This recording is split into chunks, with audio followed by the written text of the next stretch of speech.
You know, the thing with the early disciples that came to him, when he first came to America, he came to try to give everybody the feeling that they could do it too.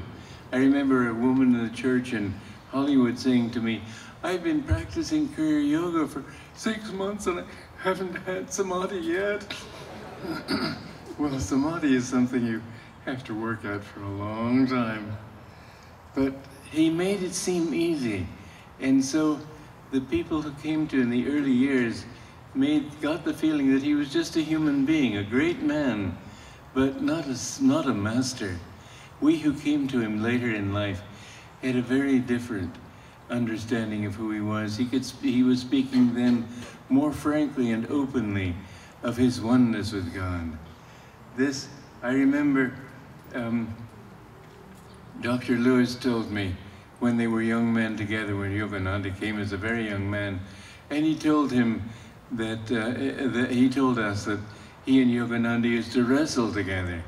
And I said, well, who won? And he said, well, I let him win.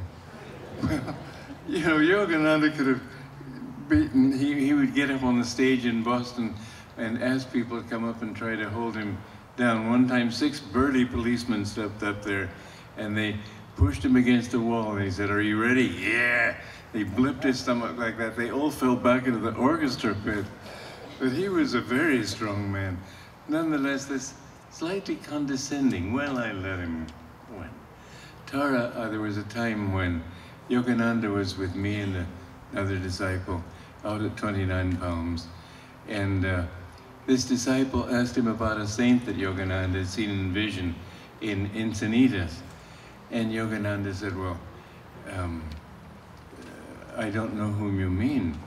And I was surprised. He said, well, so many come to me. How can I remember which one you're talking about?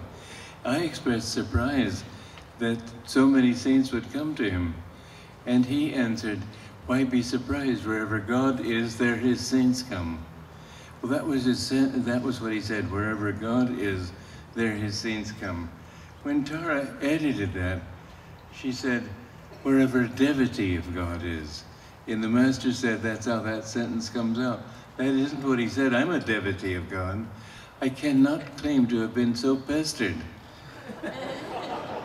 with visions all the time. But he had that power. Tara said one time, Master said, we are not a sect. She said, I know we're not a sect. Well, we are a sect. In other words, they felt free to disagree with him on things. I wouldn't dare. I tell you, when I was in his presence, to me it felt as if I was in the presence of God.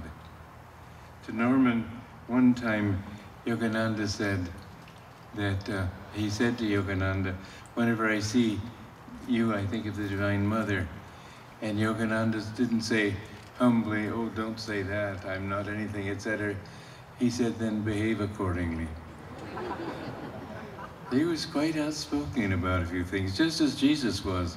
When Jesus said, I and my Father are one, and the Pharisees criticized him for blaspheming, he said, don't your scriptures say, I and my Father are one? No, don't the scriptures say, ye are gods? We're all gods.